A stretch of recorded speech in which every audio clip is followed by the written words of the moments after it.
같이 공부하고 오늘 두 번째 날인데 하루가 금방 지나갔습니다. 그래도 연거푸 하니까 좋네요. 그죠? 일주일 있다 하면 다 잊어먹고 새로 듣는 기분인데 어제 말씀드린 거 덜 잊어버리셨죠? 한 80% 잊어버리면 정상입니다.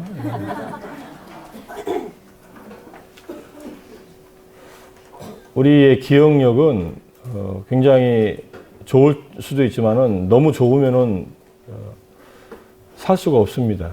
만약에 우리가 경험한 걸 다 기억하고 산다면 머리가 얼마나 무겁겠어요. 그죠? 그건 컴퓨터는 하는 일이고 저장해 놓은 파일들 기억하는 거는 인간의 기억 능력은 잃어버리기 때문에 새로 채워지는 것도 많은데 좋은 것은 늘 기억하고 있어야 되고 안 좋은 것들은 빨리 내려놓고 잊어버려야 됩니다. 근데 인생이 반대로 되어 있죠. 안 좋은 것은 기억에 딱 박혀 있고 좋은 것은 잊어버리고 있습니다. 이게 어제 말씀드린 디폴트 모드 네트워크가 그렇게 작동하는 거예요. 왜냐하면 좋은 것은 나한테 위험하지 않거든요. 그러니까 사라져버리고 없어요. 그리고 당연한 것으로 생각하고 안 좋은 것은 나한테 위험한 거니까 이건 기억하고 있어요. 그런 일이 또 되풀이되면 안 되고 그런 일을 통해서 내가 겪을 위험에 대한 대비를 해야 되니까 기억을 하고 있어요. 이건 제 말이 아니라 사회 심리학자들이 연구한 결과로 나타난 겁니다. 나타난 거예요. 그래서 bad is stronger than good이라는 논문이 있어요. 2003년인가 나온 논문입니다. 유명한 논문이에요. 우리가 살면서 좋은 기억들만 남아있으면 인생이 아름다울 텐데 그건 내려놓고 지워져 버리고 안 좋은 기억들이 계속 축적됩니다. 이렇게. 근데 어느 순간에는 그 안 좋은 기억들에도 휘말리지 않는 힘이 있어야 돼요. 그것이 우리가 배우는 이 명상이고 부처님 가르침이 그런 힘을 준다 이렇게 이해하시면은 어쨌든 부처님께서 깨달으시고 우리에게 전해준 이 명상법이 정말로 탁월한 치유법이다 이렇게 이해하시고 어제 말씀드린 내용들이 오늘 내용과 중복돼서 나오고 좀 더 구체적으로 나오면서 오늘은 전반부에는 자연명상 위주로 공부를 하고 후반부에는 윗바사나 마음챙김 위주로 공부를 할까 합니다. 네. 자, 강의를 저 혼자 일방적으로 하는 거 전 별로 좋아하지는 않는데 혹시 들으시다가 질문 있으시면은 중간에 질문하셔요. 손 들으시고 그냥 말씀하시면 저도 당황하니까 이해가 안 되는 것을 강의 끝에 질문할 수도 있는데 저는 중간중간 질문하는 게 더 낫다고 생각합니다.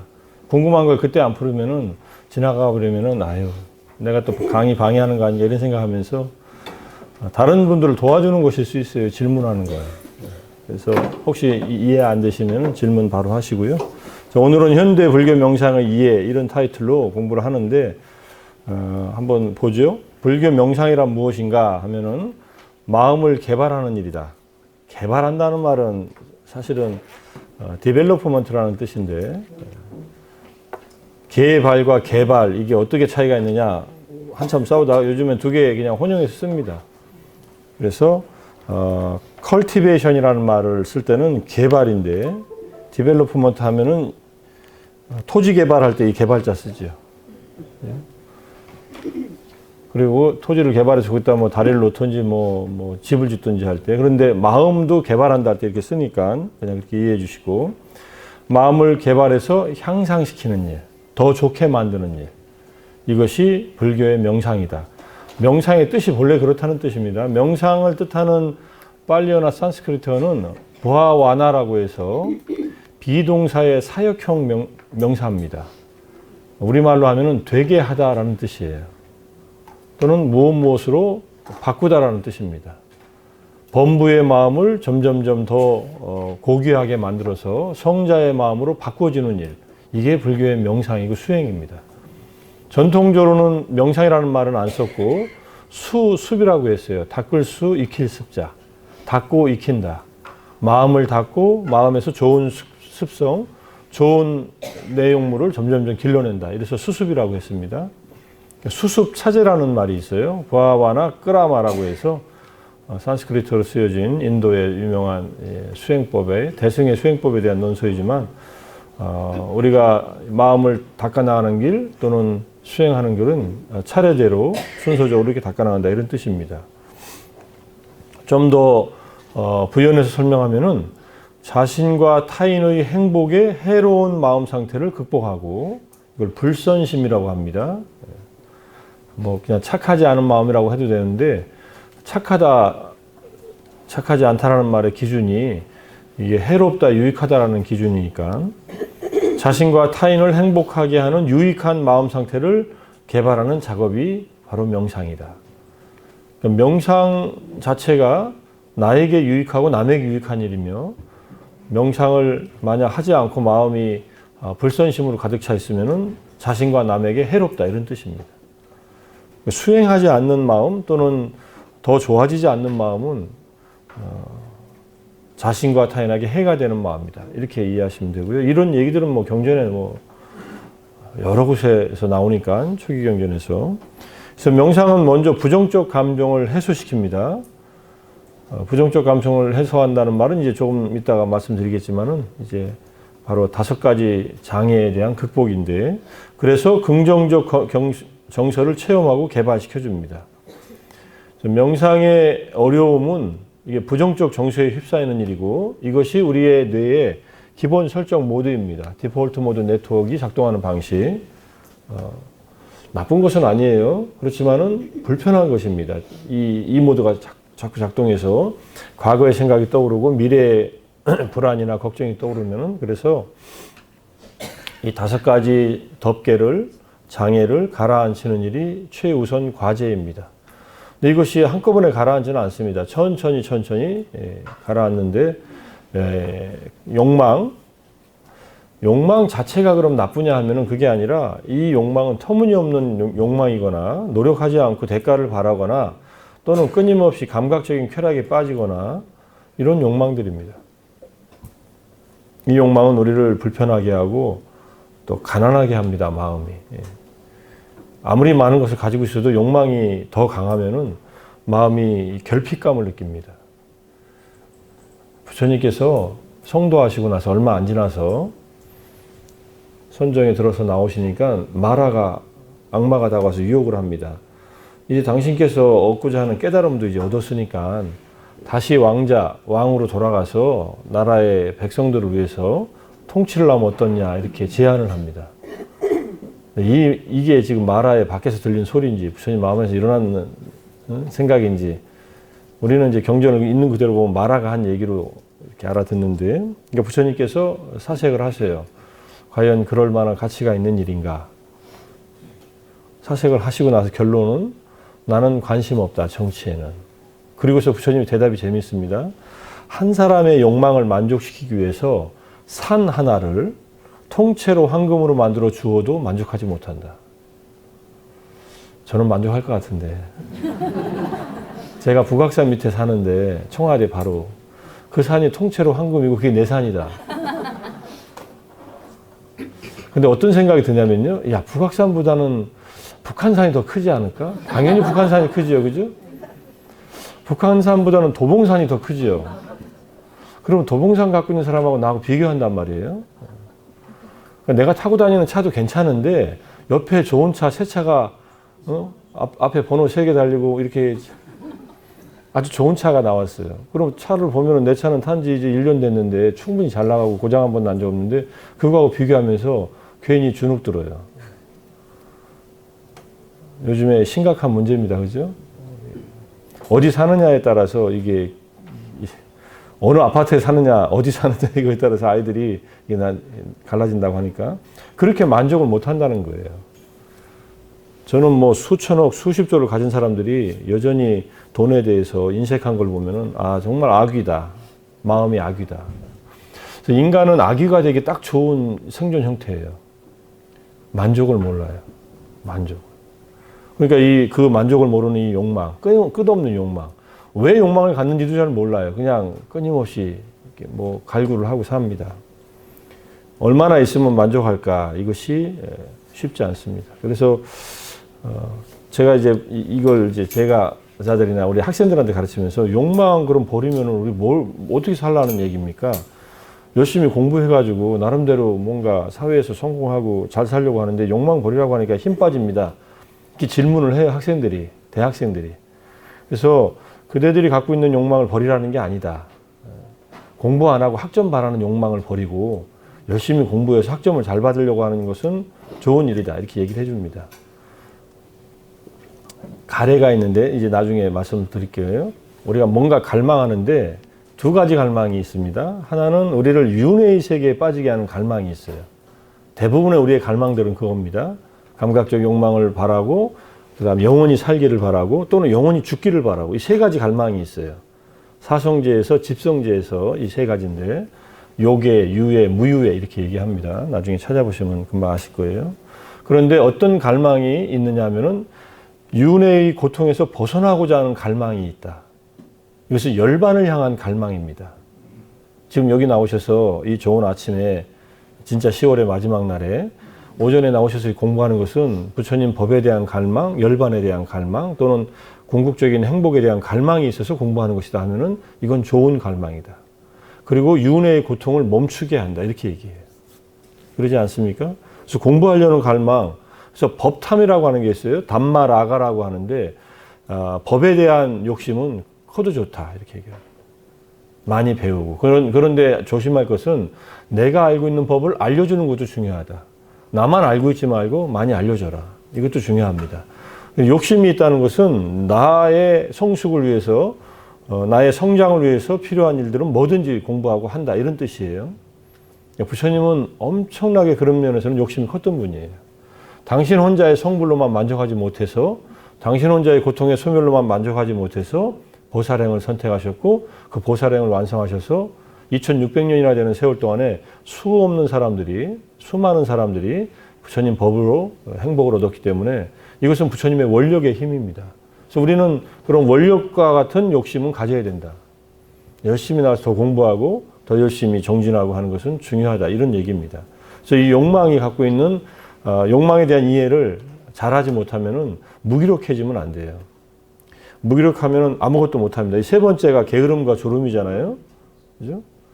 이 게으름과 졸음이 이게 무기력감에 빠지는 거예요. 그것은 사람을 피폐하게 만듭니다.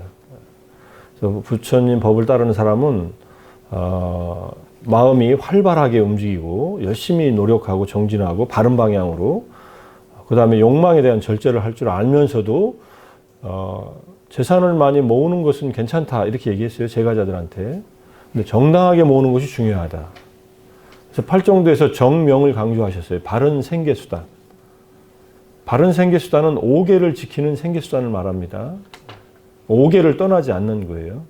살생과 관련 안 되고 도둑질과 관련 안 되고 잘못된 성행위와 관련 안 되고 거짓말하지 않고 그 다음에 술과 관련되지 않은 타인에게 해가 되지 않는 직업을 갖는 것.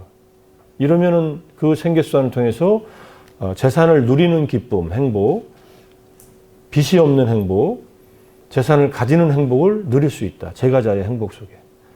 그리고 남에게 비난받지 않는 행복은 그것보다 훨씬 더 크다. 이렇게 말씀을 하셨어요. 제가 지금 이 말씀드린 거는 제가자의 행복 4가지입니다.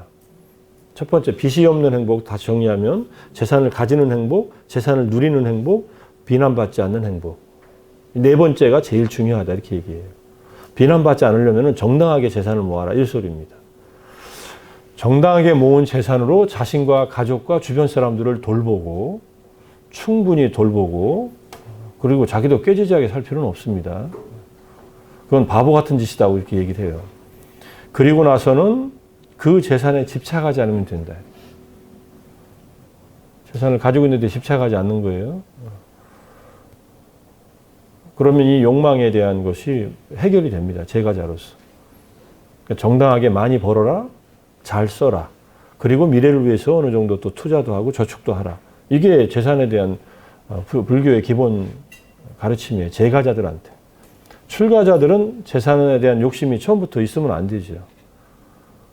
출가자는 보시 들어온 것을 공유하는 경제 시스템이에요. 그러니까 출가자에게는 사적인 것은 최소화하고 공적인 영역은 최대화했어요.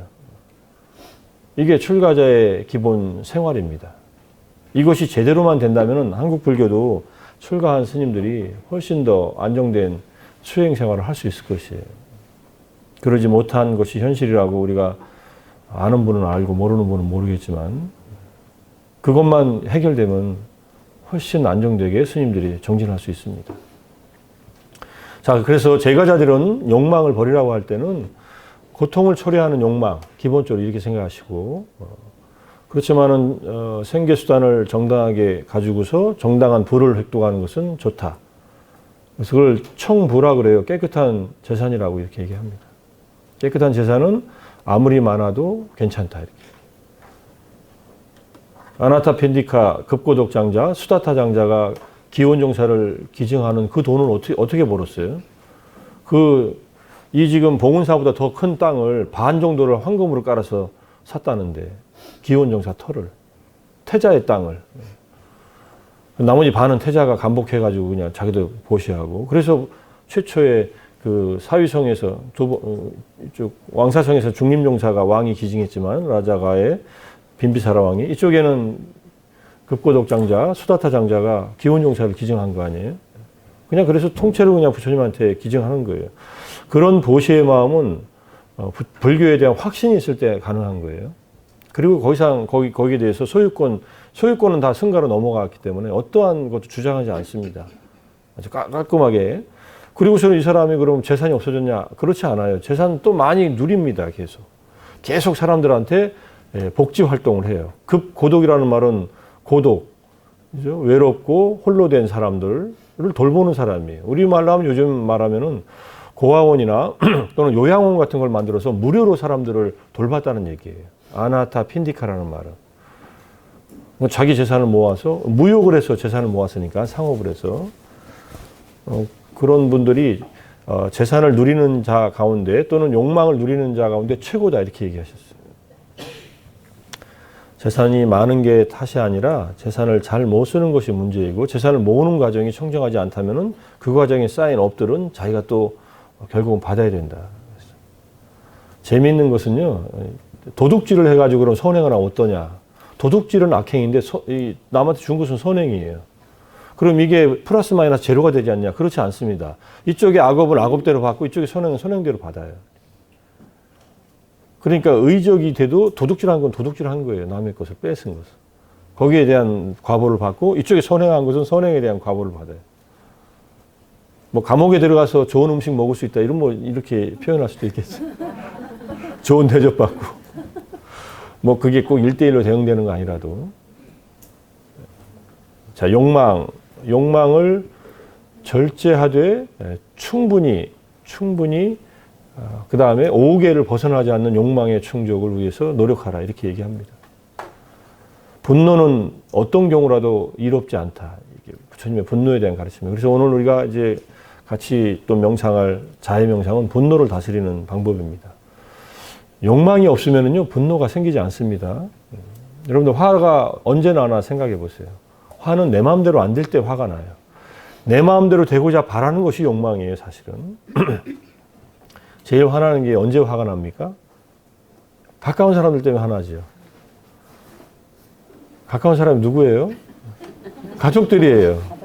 배우자하고 자녀들하고, 뭐 자녀들이 부모 때문에 화나는 경우는 뭐 돈 잘 안 주고 그러면 화가 나지만 웬만하면 잔소리 안 하면 화 안 냅니다. 그죠?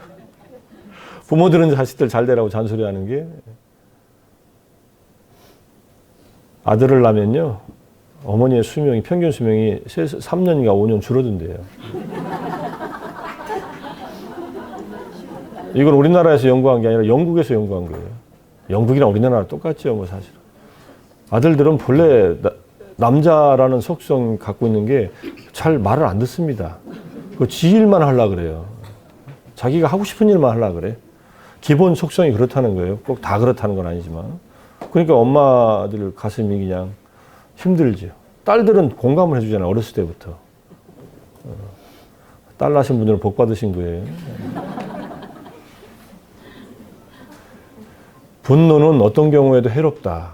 부처님은 원수가 내 팔다리를 톱으로 잘라도 화내지 말라. 저 사람 이유가 있겠거니. 얼마나 화가 났으면 내 팔을 톱으로 자를까. 저 사람 마음은 편할까. 무슨 오지랖이 넓다고 그렇게 생각하느냐 몰라도 화내면은 내 안에 독이 생겨요. 내 마음 안에. 나를 죽여요. 이거는 생리학적으로 그렇습니다. 분노가 딱 일어나면은 호르몬이 독극물이 만들어져요. 그 독극물이 바로 심장으로 배달이 돼요.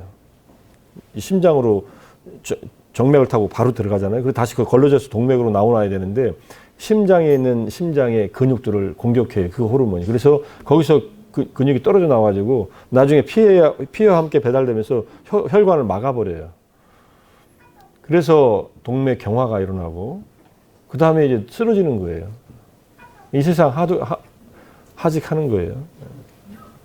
화나는 사람은 빨리 죽습니다. 여기 계신 분들은 그래도 화를 잘 다스려서 그나마 좀 괜찮으신 것 같은데 화를 자주 내면요 50대 안에 이 세상 하직할 위험이 3배 정도 높답니다. 50을 넘기신 분들은 잘 참으시고 잘 사셨고 앞으로는 웬만한 일은 화내지 말 것. 그냥 화낸 사람이 무조건 손해다.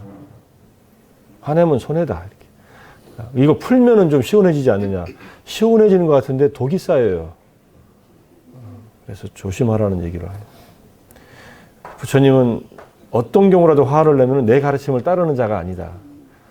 이렇게 얘기하셨어요. 톱의 비유경에 나오는 얘기예요. 마찌마 니카야에. 게으름과 저름은 말할 것 없죠. 그래도 너무 피곤하면 좀 게을러도 괜찮습니다. 너무 힘들면. 근데 늘 게으르고 늘 졸리다면 이거는 문제가 심각한 거예요. 이거는 향상할 수가 없습니다. 마음이 나아질 수가 없어요. 여기에 덮여 있으면은. 그리고 사람은 가만히 있지 않아요. 마음은. 나아지지 않으면 후퇴하고 있는 거예요. 제자리에 있으려면 열심히 노력해야 돼요. 마치 거센 그 급류를 보트를 타고서 거슬러 올라가는 거하고 똑같아요. 인생은. 또는 거기를 수영해서 올라가는 거하고 똑같아요. 가만히 있으면 밀려나요. 그죠? 점점점 하구로, 시궁창 같은 하구로 밀려납니다. 그나마 적당히 노를 져야 제자리를 유지해요. 적당히 그래도 노력을 해야. 아주 열심히 노력해야 앞으로 나아갑니다. 게으르고 졸리면은, 졸음에 빠져 있으면은 아무것도 이룰 수 없다. 피곤할 때 자는 거 외에는 모갈라나 존자께서 부처님 가르침을 듣고 수타원이, 모갈라나 존자는 사리푸타 존자 친구한테 연기 법성을 듣고 수타원이 됩니다. 그리고 둘이 같이 출가를 해요. 수제자가 됐는데 이제 아란이 되는데 6일 동안 열심히 정진해가지고 이제 거의 수행이 완성될 단계가 왔어요. 근데 너무 졸린 거예요. 너무 선정을 많이 닦아서. 부처님이 출장 가세요. 보니까는 먹는 존자, 모갈라나 존자께서 정진하시는 거가 부처님하고 떨어져 있으니까 부처님이 이때는 걸어서 안 가십니다. 이렇게 여기서 사라져서 이리로 나타나셔요. 눈으로 안 봤으니까 그렇다고 하니까 그런가 하고 믿으세요. 이거를 전문 용어로 하면 텔레포테이션이라고 합니다. 순간이동. 마음이 가는 대로 몸이 가는 거예요, 그냥. 이게 그런 능력이 있으셨으니까. 그냥 짜잔하게 무리를 걷지 않습니다. 이쪽 강변에서 사라져서 이쪽 강변으로 가세요, 부처님은. 뭘 이렇게 한참 걸어가요? 여기 있는 대종을 다 데리고 이쪽으로 그냥 한꺼번에 가버려요. 무슨 강을 이렇게 폼 잡고 건너지 않습니다. 위태위태하게 보는 사람. 자, 그렇게 가셔서 모갈라나 존자한테 졸리냐? 이렇게 얘기합니다. 졸릴 때 졸음을 방지하는 방법을 한 7가지 얘기해 주세요. 먼저 손발을 비벼라. 문질러라. 그럼 눈, 얼굴을 갖다 세수하고 닦아라. 그리고 나서, 지금 뭐 문지르지 않으셔도 돼요. 그리고 나서, 걷기 명상을 해라. 자세를 바꿔라. 그리고 밖에서 경행을 하라. 그것도. 실내에서 하지 말고. 졸리면요, 여기서 가만히 있어도 졸립니다. 여기서 걸어도. 그리고 여러 가지, 그 다음에 가르침을 기억하라. 가르침을 명료하게 기억하라. 쭉 얘기하시다가 마지막에 그래도 졸리면 좀 자라. 이렇게. 좀 자라고 한 얘기는요. 이거는 다른 방법으로 해결할 수 있는 졸음이 아니라는 얘기예요. 너무 육체적으로 피곤해서 온 졸음은 자라. 시간을 정해놓고 자라. 근데 요즘의 실험, 연구 결과에 의하면은 30분 이내로 자라는 거 그럽니다. 30분 이내로. 낮잠을 잔다면. 그걸 넘어서면은 이제 잠에 끌려다녀요. 자고 일어나면 또 자고 싶고, 또 자고 싶고, 이렇게 되죠. 리듬이 그렇게 되어 있대요. 그래서 잠에 들었다가 깨는 순간에 딱 눈을 뜨면 이게 30분 만에. 30분, 26분인가 28분인가 그래요. 제 기억에. 근데 30분 안으로. 그 정도 자고 일어나면은 졸음이 사라지고, 이제, 그래서 모갈라나 존자는 이제 아라한이 됩니다. 그 잠을 극복하고. 그러니까 수타원이 되고 정진하는 분한테도 졸음이 오니까 졸리다고 너무 자책하지 마시고. 하지만은 이 졸음이 마음이 게을러서 오는 건가? 또는 몸이 피곤해서 오는 건가는 파악해야 됩니다. 불안과 회한, 이거는 불안은 이제 마음이 산만한 거예요. 과거와 미래로. 이 불안이 기본적인 디폴트 모드 네트워크가 작동하는 방식이고, 회한은 과거에 해서는 안 될 일을 했을 때의 후회와 해야 될 일을 안 했을 때의 후회, 두 가지입니다. 우리가 후회할 때는 두 가지 일로 후회해요. 저 인간은 그만 만났어야 되는데 이래서 후회. 저 사람하고는 헤어지지 말았어야 되는데 이래서 후회. 이렇게. 해야 할 일을 안 했을 때 후회, 안 해야 할 일을 했을 때 후회. 이렇게. 이거는 별 도움이 안 돼요, 사실. 아, 그래, 내가 실수했고 잘못했다. 딱 인정하고서 딱 내려놔야 되는데 거기에 빠져 있으면 안 된다는 얘기입니다. 이게 우울하고 관계가 있어요. 우울 증세는 여성들이 좀 많습니다. 남자들보다는. 왜 그럴까요? 저도 잘 모르겠지만은 제 생각은 과거에 일어난 일에 대한 생각에 여성들이 더 많이 이렇게 사로잡히는 경향이 있는 것 같아요. 남성들도 물론 그런 사람들이 있어서 우울증에 걸리는 남성들도 있습니다. 남성들은 보통은 직업을 잃으면 우울 증상이 와요. 자기 할 일, 자기 능력이 상실되면. 남자로서 기능이 상실되는 거 아니에요. 그럼 우울하죠, 사실. 다시 직업을 가지면 없어져요. 대부분의 우울 증상은 심리 외적인 요소 때문에 생기고 그것이 다시 충족되면 사라집니다. 열심히 일하면 돼요, 사실은. 열심히 뭔가를 하면은 이 후회하는 일은 안 합니다. 남이 나한테 피해를 줘서 그 인간 만난 걸 후회한다면은 그 인간 만나기 전보다 더 행복해지면 되잖아요. 분노도 마찬가지고요. 남한테 화를 내기보다는 내가 행복해지는 게 더 빠릅니다. 그게 더 훨씬 현명한 일이에요. 우리가 명상을 해서 행복을 경험하면요, 웬만한 것들은 봐줄 수 있어요.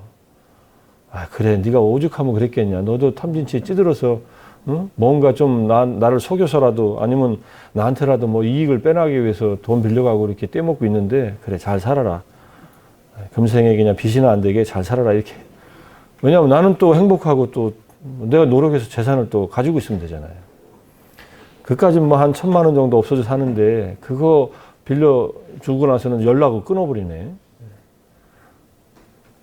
사람 잃고 돈 잃는다고 하잖아요. 그래서 차라리 그냥 줘버려라, 이렇게 생각하는 것도 괜찮아요.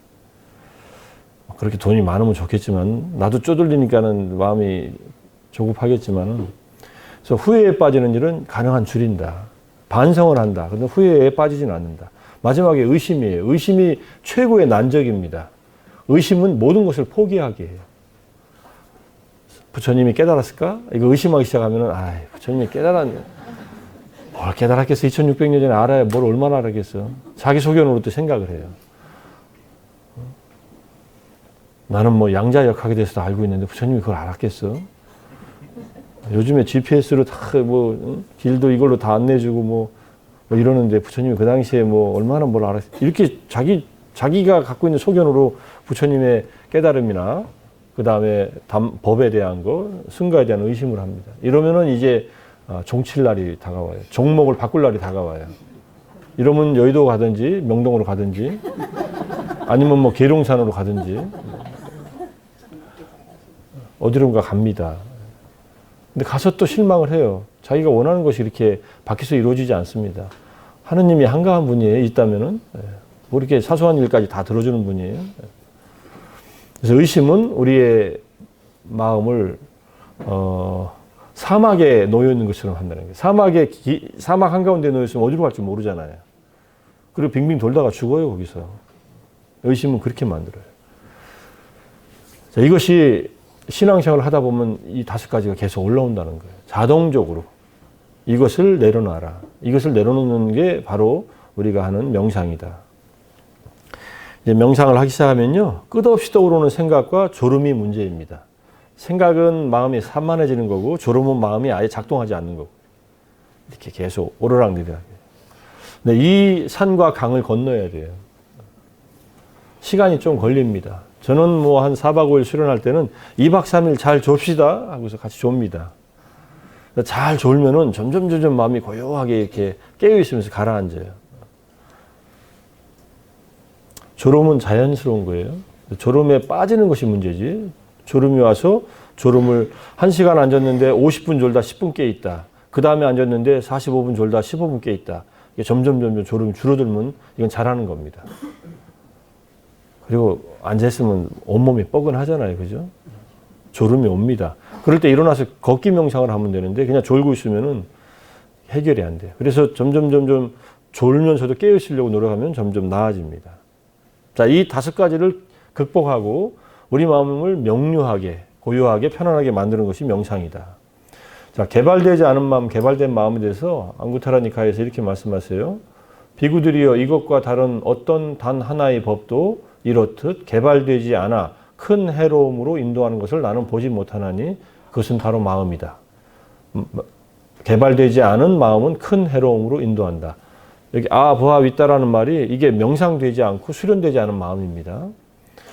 다 똑같은 구절로 비구들이여 이것과 다른 어떤 단 하나의 법도 이렇듯 개발되어 큰 이로움을 가져오는 것을 나는 보지 못하나니 그것은 바로 마음이다.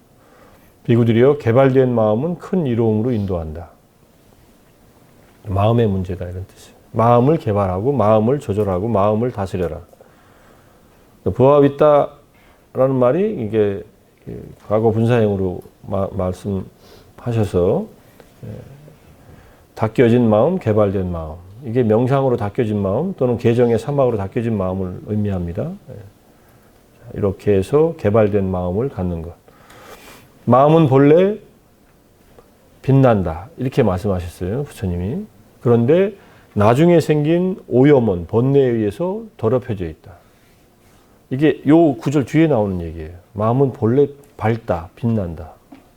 마음이 밝다라는 말을 쓰면은 원래 우리 마음이 자성 청정심이라고 해서 그러니까 그걸 한문으로 하면 자성 청정심 객진 번뇌염 이렇게 씁니다. 그 말을 한문으로. 우리 마음이 본래 밝은 마음이 왜 이렇게 지금 오염됐을까? 라고 얼마든지 생각할 수 있잖아요. 근데 이 오염의 시작을 알 수가 없다 그래요. 자, 다시 하나 질문은 나라는 존재, 이 생명은 언제부터 생겼을까? 여기에 대한 질문을 던지니까 부처님이 생명의 시작은 알 수 없다 이렇게 얘기합니다. 시작을 알 수 없는 때부터 생명이 이어왔다. 그렇게 어리석음도 그때부터 이어왔다. 그래도 다행인 것은 지금 인간으로 태어나서 그것을 이해하고 극복할 수 있는 계기가 되어 있다. 그러니까 부지런히 노력해서 지금 있는 탐진치를 극복하라. 이렇게 얘기하는 겁니다. 자, 스트레스를 해소하고 행복을 추구하는 단계. 어제 간단히 얘기했잖아요. 제가 4가지 얘기했잖아요. 보시하고, 개, 사마타, 위파사나. 이렇게 닦으라고. 자, 스트레스 상황에 우리는 놓여 있으면은 5장애가 활성화됩니다. 조금 전에 말씀드렸던 탐욕, 욕망이나 분노, 게으름과 졸음, 불안과 회한, 의심이. 이게 스트레스 상황이에요. 이게 마음이 빨갛게 달아올라가지고 힘든 상황이에요. 디폴트 모드 네트워크. 이거를 극복하는데 약간의 도움을 주는 것이 감각적 욕구 충족입니다. 그러니까 우리가 스트레스 받으면 막 먹는 분들이 있죠. 먹기만 하나요? 마시고 뭐. 근데 이건 한계가 있어요. 이 감각적인 욕구로서 충족시키는 데는. 어떤 한계냐? 습관화와 중독의 한계가 있습니다. 습관화라는 것은 이제 소주 1잔 가지고 만족했던 것이 점점점 마시다 보면 2잔으로, 4잔으로, 8잔으로, 1병 정도 마시고, 1병 갖고 쭉 마시다가 2병, 2병으로 쭉 마시다가 그 다음에는 4병으로 되기 전에 간에 이상이 옵니다. 매일 2병씩 한 1년만 마셔보세요. 간이 견디나, 그죠? 간이 그 알코올을 어떻게 다 해독을 해요? 기왕 술을 마시려면은 매일 마시는 게 아니라 한 번 마셔도 그냥 세게 마시고 그 다음에 쭉 안 마시는 게 좋다 그러더라고요. 근데 나이가 들어서 술을 마시면은 그 알코올이 바로 발암물질로 바뀐대요. 나이가 들면. 그걸 또 해독할 수 있는 생체 능력이 떨어지고 가능하면 드시지 마십시오. 뭐 젊었을 때 많이 드셨으니까 이제. 감각적 욕구 충족에 한계가 있다. 이거는 뭐 서양에서도 다 하는 말이고요. 그 다음에 우리 마음을 안정시키는 것은 조화로운 인간관계다. 가족, 스승, 친구, 직장, 정치 상황에서 인간관계를 조화롭게 잘하는 것이다. 특히 가족과 그 다음에 가까운 스승이나 친구들이 중요하죠. 나에게 가장 영향력 있는 사람들이에요. 가족은 영향력은 있는데 이건 어떻게 할 수 있는 방법이 별로 없어요. 그죠? 인내심을 기르는 그런 그 보살행의 현장이다 이렇게 생각하고 가정식 내가 덕을 보겠다 이러면은 피를 봅니다. 예, 법륜 스님도 그 스님의 주례사에서 보살심을 가지고 있는 사람만 결혼해라. 나한테 나의 배우자가 되는 사람을 위해서 내가 살겠다 이렇게 마음먹는 사람만. 저 사람을 이용해서 내가 뭔가 이루겠다 하는 사람은 결국은 실망하고 엄청난 상처를 받는다. 뭐 이제까지 그렇게 안 사셨다면 지금부터라도 내 가족들을 위해서 나는 뭔가를 해주는 일을 해야겠다 이렇게 생각하시고 뭐 늘 그렇게 사셨지만은 가족은 해주면서 늘 기대를 해요. 그 기대 때문에 힘든 거예요. 해주고 기대하지 않으면 그건 가족이 아니죠 사실은. 그죠? 애착은 있는데 애착이 너무 강하면은 상처를 줍니다. 그렇지만 가족은 잘 돌봐야 되고 가족 안에서는 의무를 많이 지켜야 돼요. 부처님은 부부간에 부모 자식 간에 서로 상호 5가지씩 의무를 얘기했어요. 일방적이지 않습니다. 부부간에 서로 부모 자식 간에도 굉장히 합리적인 이게 싱갈라와다 수타라고 디가니카야에 나오는 육방 예경으로 한문으로 번역되어 있는 그 경전에 나옵니다.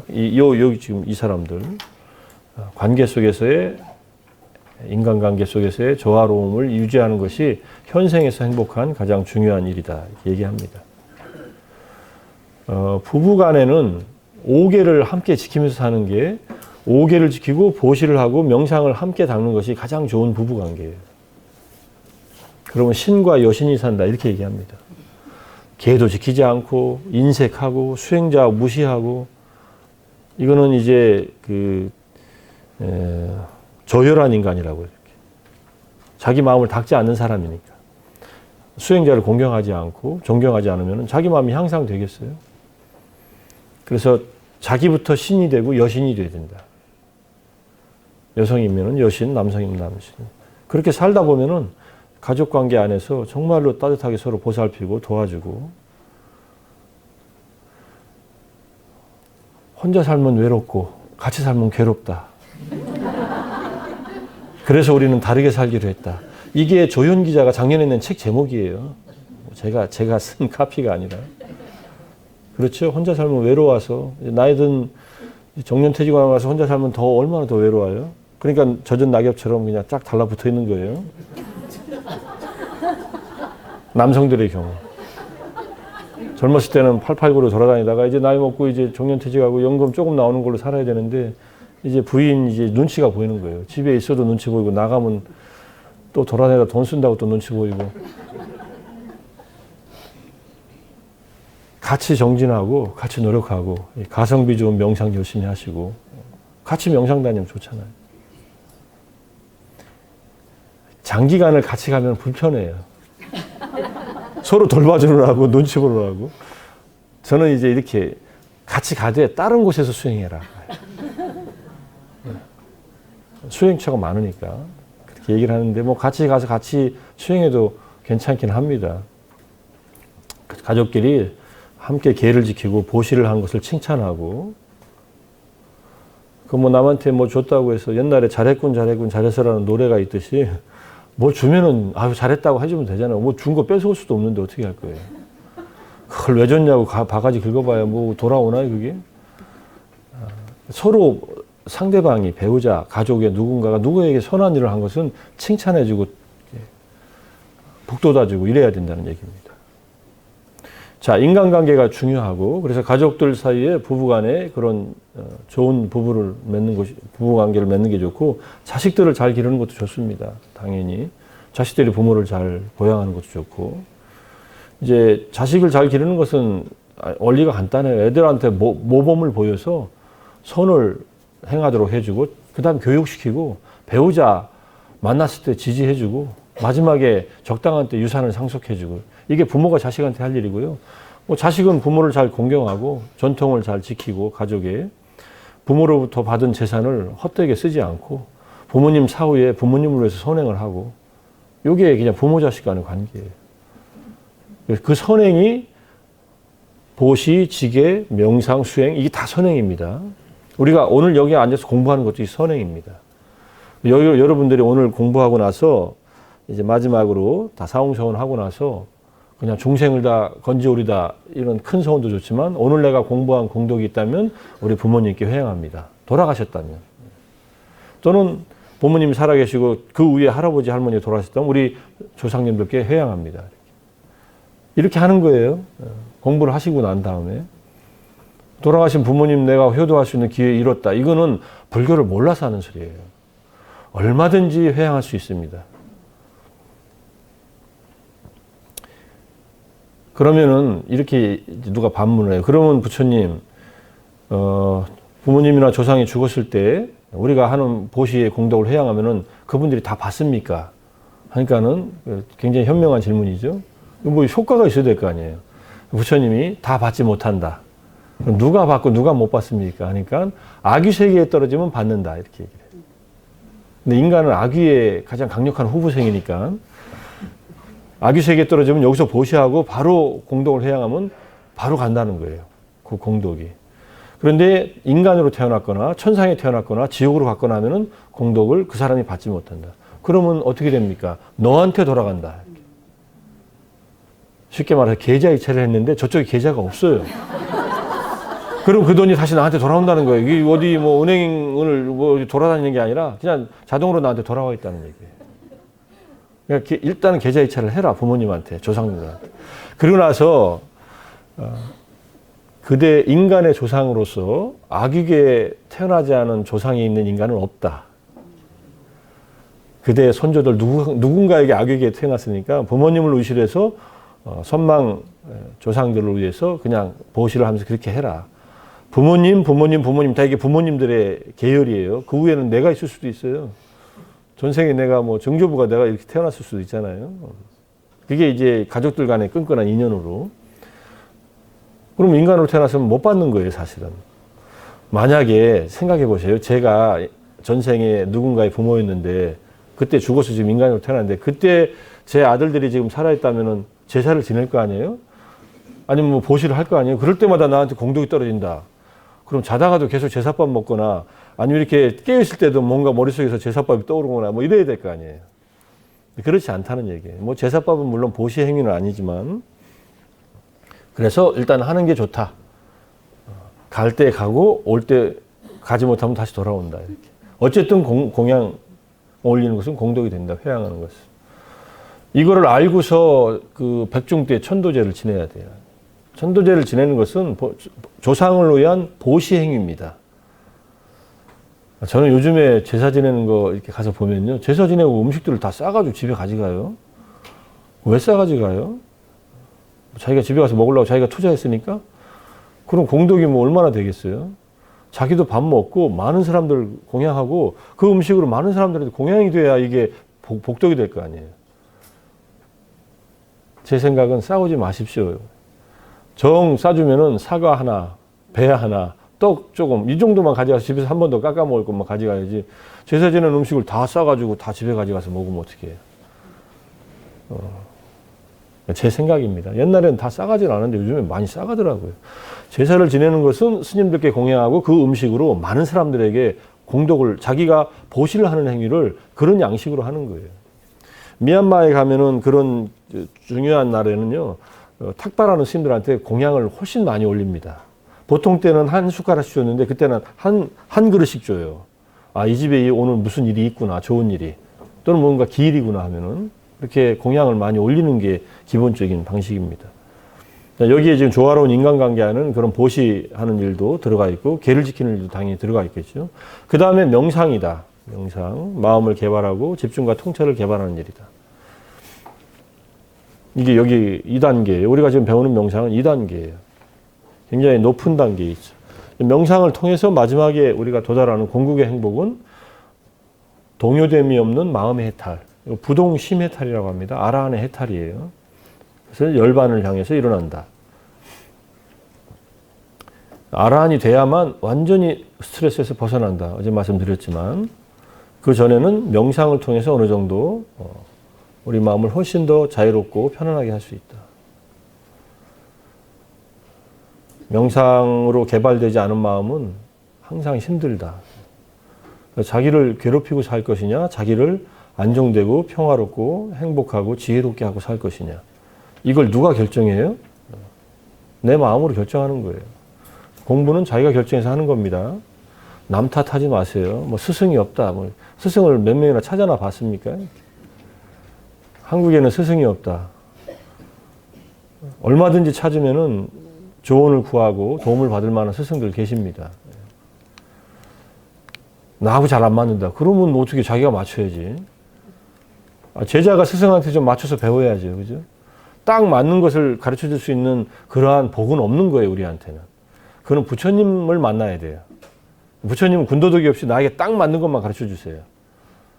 근데 부처님을 못 만난 것은 내 복이 없는 거 아니에요? 부처님 세상에 내가 태어났어도 졸다가 제대로 정진 못하고 이 모양 이 꼴로 이제 이렇게 그래도 인간으로 태어나서 다시 불법을 만났으니 얼마나 다행인가 이렇게 생각하고서 계속 정진하면서 자기가 공부하는 분야의 전문가들 그다음에 앞서서 수행하신 분들을 찾으면은 있습니다. 얼마든지. 그리고 완벽한 것을 배우려고 하지 마세요. 스승한테서 한 스승한테. 그런 분은 또 안 계십니다. 애석하게. 부처님만 그렇게 하실 수 있어요. 그래서 보조국사 진월 스님이나 원효대사도 그랬듯이 여러 스승들한테 배우면 됩니다. 이분한테 좋은 거 배워서 내 것으로 만들고 또 이분한테 배워서 좋은 거 내 것으로 만들고 이분한테 나쁜 거 탓해서 도망 나오지 말고 가서 좋은 걸 배우라 이거예요. 부처님이 알라라 깔라마 우따까라마부터 만나서 무소유처 비상비비상처 다 배웠잖아요. 근데 그게 아니라고 생각하면 다시 나왔잖아요. 그게 부처님의 구도의 정신이에요. 배울 건 다 배워라. 그런데 더 이상 배울 거 없으면 좋은 마음으로 하직 인사하고 또 배우러 떠나라 이렇게 얘기해요. 절도 마찬가지라고 생각해요. 한 절만 다닐 필요 없죠. 불교 신자들은 그죠? 그냥 여러 군데 다니세요. 보살계에 보면요. 사방 40리에 법회가 있으면 가서 들어라 이렇게 얘기해요. 40리면 16km예요. 내가 집으로. 옛날에 16km면은 대략 한 하루 종일 걸어갈 정도인가요? 소를 풀어놓으면 12km 정도 걸어간답니다. 지가 천천히. 그게 요자나라고 하는 말을 써요. 요자나는 12km 정도 돼요. 30리. 그게 소가 그냥 하루 종일 천천히 걸어가는 거리래요. 인간은 12km보다 더 걸어갑니다. 제 걸음으로 12km는 2시간이면 걸어갑니다. 그냥. 요즘에 걸음으로도. 저는 시속 6km로 걸으니까. 산에서는 한 4km, 5km 정도 걷고.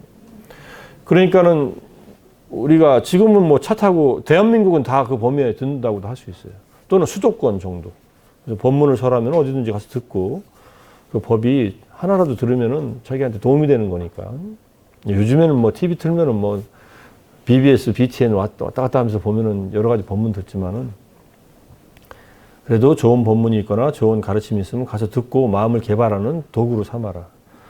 티베트 스님한테 스승을 어떻게 찾습니까? 하고 물으니까 스승이 50% 찾고 제자가 50% 찾는다 이렇게. 50%가 만나서 스승과 제자가 된다 이렇게 얘기하더라고요.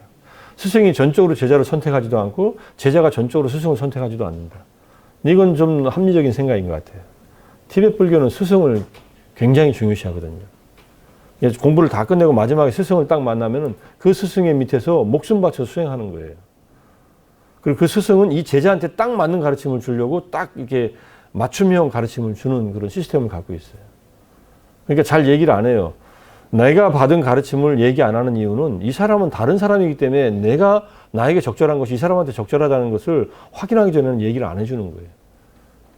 무슨 뭐 비밀스러워서 그런 게 아니라. 그러니까 굉장히 개인적인 가르침이 발달해 있어요. 초기 불교는 꼭 그렇지는 않습니다만 근데 제가 공부를 해보고 스승들을 만나보니까 그냥 배우는 게 좋아요. 많이 배우는 게. 많이 경험하면은 그 중에 하나는 쓸모가 있어요.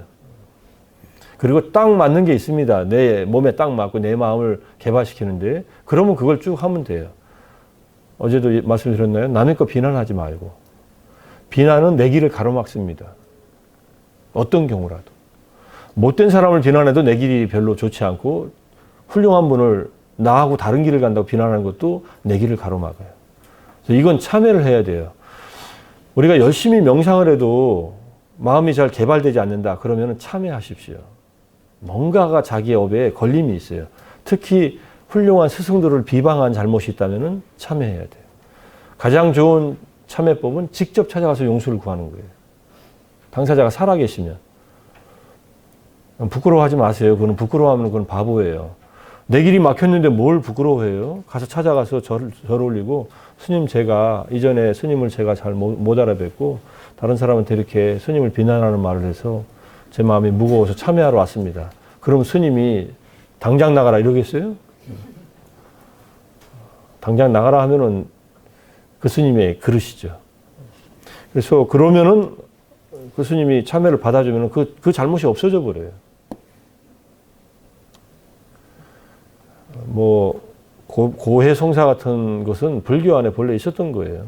실제로 불교는 스님들이 보름마다 한 번씩 그 포사를 하면서 그때마다 계율을 외우고 계율에 대한 잘못을 스스로 뉘우칩니다. 그래서 자자라고 해요, 그걸. 요즘에 그런 전통이 별로 살아있지는 않지만은 테라바다 불교는 여전히 이루어지고 있고, 그러니까 그런 참여하는 의식들을 해야 됩니다. 잘 모르면은요, 그냥 하세요. 용서, 어저께 나눠드린 그 용서의 문구 있잖아요. 만일 내가 다른 사람에게 몸과 입과 생각으로 잘못을 행했다면 내가 평화롭고 행복하게 살 수 있도록 용서받기를 원합니다. 이 마음을 일으키는 거예요. 그래서. 근데 이게 당사자가 떠올랐다면은 직접 만나서 참여할 것. 못 만나면 전화라도 할 것. 그것도 힘들면은 편지라도 쓸 것. 손편지. 사과하는 거 참 어려운 일이지만 하면은 내 마음이 가벼워지고 훨씬 부드러워집니다. 그리고 나서 이제 명상으로 다시 들어가면 돼요. 여기까지 열심히 했는데 50분 했는데 이만큼 했네요. 좀 쉬었다 할까요? 예.